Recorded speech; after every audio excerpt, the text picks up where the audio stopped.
Home rule league आंदोलन के प्रमुख आयामों को देखते हुए होम रूल आंदोलन का जो महत्व था, उसके क्या क्या प्रभाव पड़े थे, ये हमने अध्ययन किया।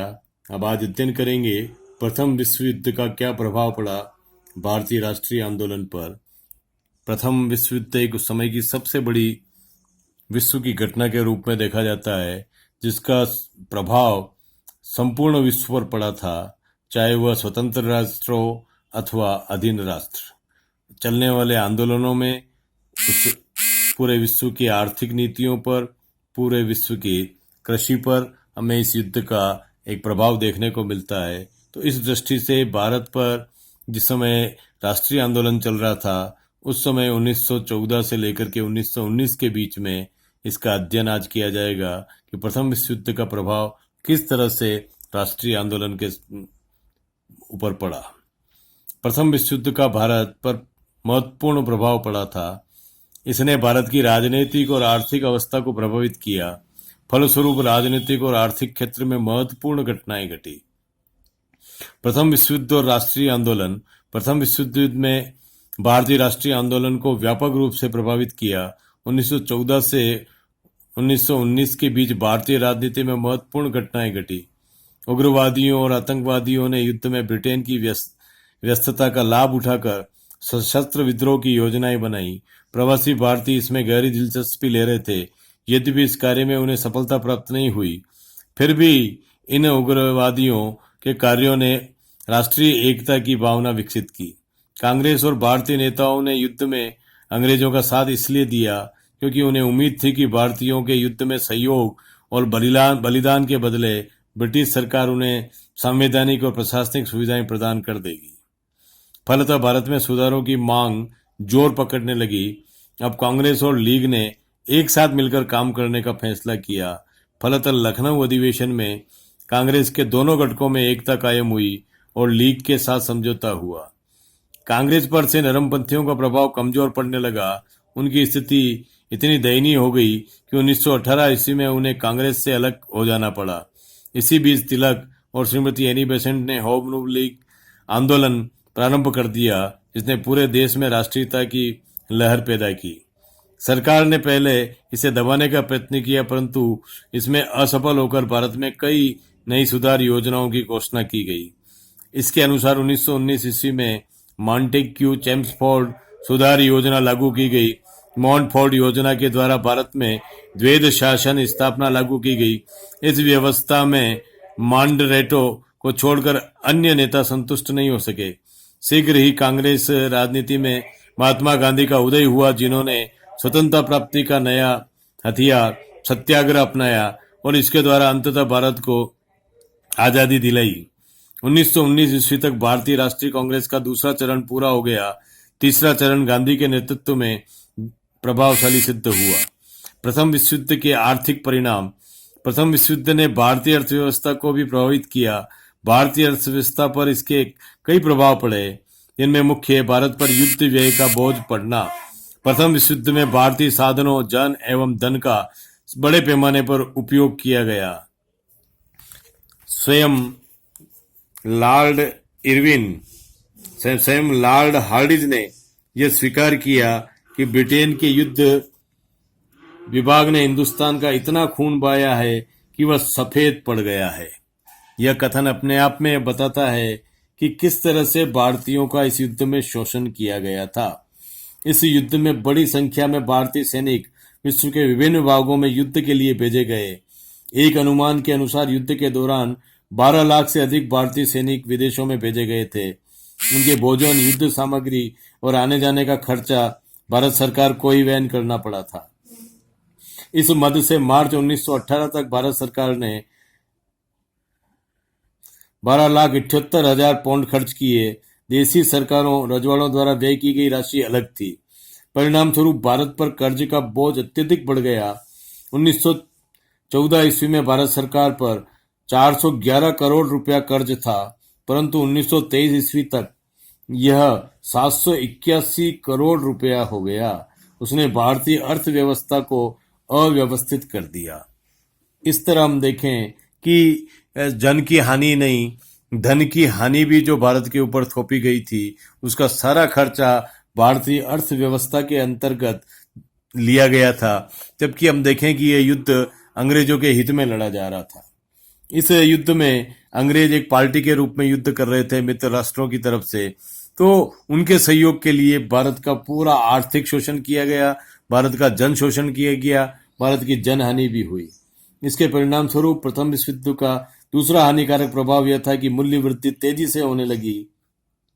खाद्यान्नों की कमी निर्यात के कारण हुई, अनाजों के दाम बढ़ गए, बड़ी संख्या में किसानों के युद्ध में चले जाने से कृषि व्यवस्था चौपट हो गई, उत्पादन में कमी आई। फलतः चावल, गेहूं इत्यादि के दाम दोगुने चौगुने बढ़ गए। इससे साधारण जनता को भीषण कष्ट उठाना पड़ा। इस मूल्य वृद्धि का लाभ अंग्रेजों और व्यापारियों और साहूकारों ने खूब जमकर उठाया।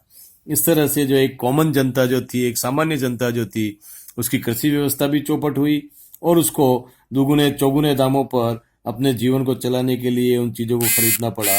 इस तरह से अंग्रेजों की, व्यापारियों की और साहूकारों की पोबारा हो गई। उन्हें अत्यधिक आर्थिक फायदा हुआ, लेकिन अधिकांश बहुसंख्यक सामान्य जनता को इसके नुकसान का ही उठाना पड़ा। कृषि की अवनति, कृषि पर भी युद्ध का बुरा प्रभाव पड़ा। युद्ध की अवस्था में एक लूट मच गई थी, जिसके कारण व्यापारियों ने और साहूकारों ने उसका लाभ उठाया। इस समय हम देखें तो जो व्यापारी फसलें थी, जूट, कपास, तिलन आदि कच्चे मालों का निर्यात कम हो गया। इससे किसानों के समक्ष भीषण समस्या पैदा हो गई। फलतः उन लोगों ने उन कच्चे मालों की खेती कम कर दी। अनेक किसान खेती छोड़कर मजदूर या सैनिक बन गए। इसका प्रभाव अनाज के उत्पादन पर भी पड़ा। परिणाम स्वरूप मूल्य वृद्धि और महंगाई का बोझ आम जनता पर बढ़ता हुआ चला गया और आम जनता को अपना जीवन निर्वाह करने में कठिनाइयां आने लगी। इसके साथ ही एक भीषण प्रकोप और भी हुआ, वो था औद्योगिकीकरण की गति को तीव्र होना। प्रथम विश्व युद्ध का एक परिणाम यह भी निकला कि इससे भारत में औद्योगिक प्रगति तेज होने लगी। युद्ध की आवश्यकताओं की पूर्ति के लिए नए कल कारखाने स्थापित किए गए, उत्पादन बढ़ाने का प्रयास किया। इस दौरान वस्त्र उद्योग, जूट, इस्पात, कोयला का उत्पादन पहले की अपेक्षा कई गुना अधिक बढ़ गया। इसके साथ साथ रेलवे का भी विकास हुआ। इन उद्योगों का विकास मुख्यतः भारत के में पंजीकृत ज्वाइंट स्टॉक कंपनियों द्वारा हुआ। भारतीय पूंजी प्रधानतया बीमा और बैंकिंग कंपनियों में लगाई जाने लगी। सूती वस्त्र उद्योग, जिनमें अधिकांश भारतीय पूंजी लगी हुई थी, को बहुत अधिक लाभ हुआ। सूती वस्त्र के उत्पादन में करीब 40% की वृद्धि हुई। लोहा और इस्पात उद्योगों में भी भारतीयों ने दिलचस्पी दिखाई।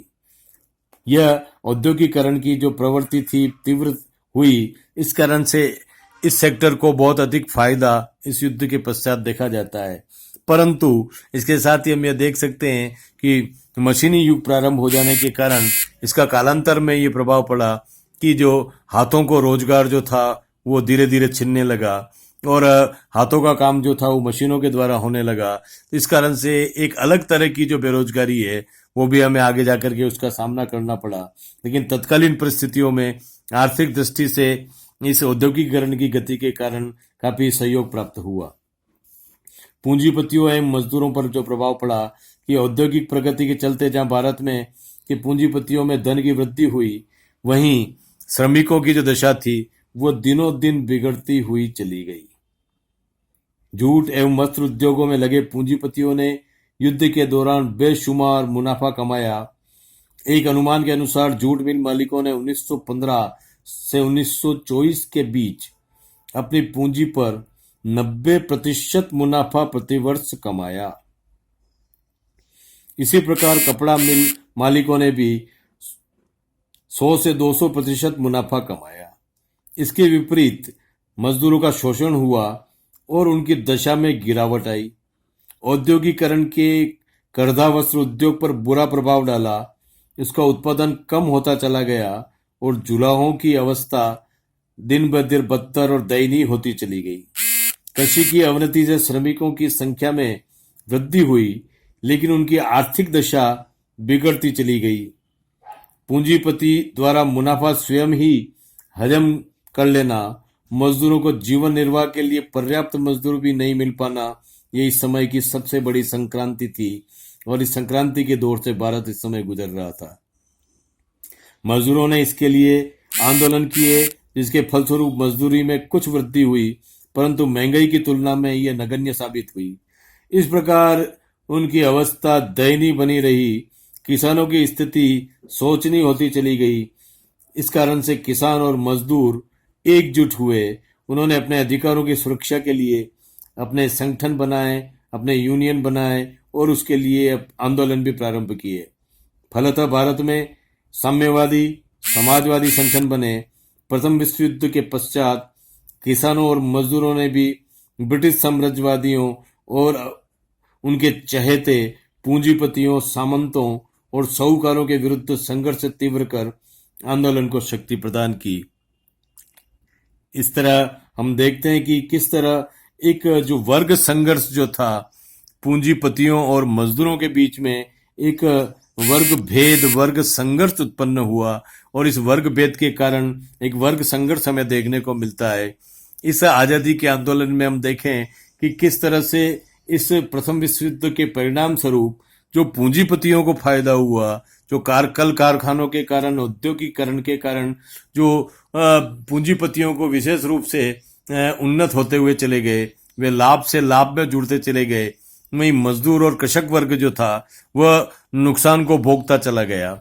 इस कारण से हम देखें कि कालांतर में कई तरह के मजदूर आंदोलन और कई तरह के कृषक आंदोलन जो थे वो होते रहे और उन कृषक आंदोलनों के कारण भारत का आजादी का संघर्ष जो था और मजदूरों के आंदोलन के कारण भारत का जो आजादी का राष्ट्रीय आंदोलन जो था उसमें भी हमें सहायता देखने को मिलती है और एक अंग्रेजों के साथ में असहयोग करने की भावना का भी जो विकास है वो हमें इस समय देखने को मिलता है।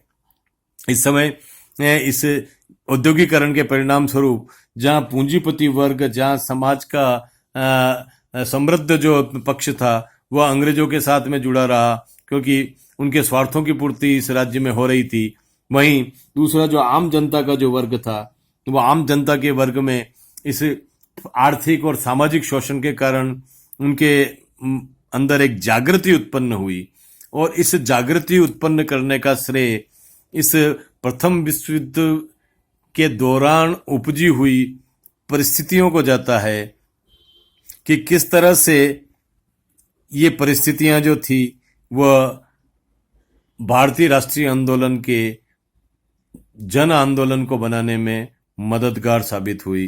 धन्यवाद।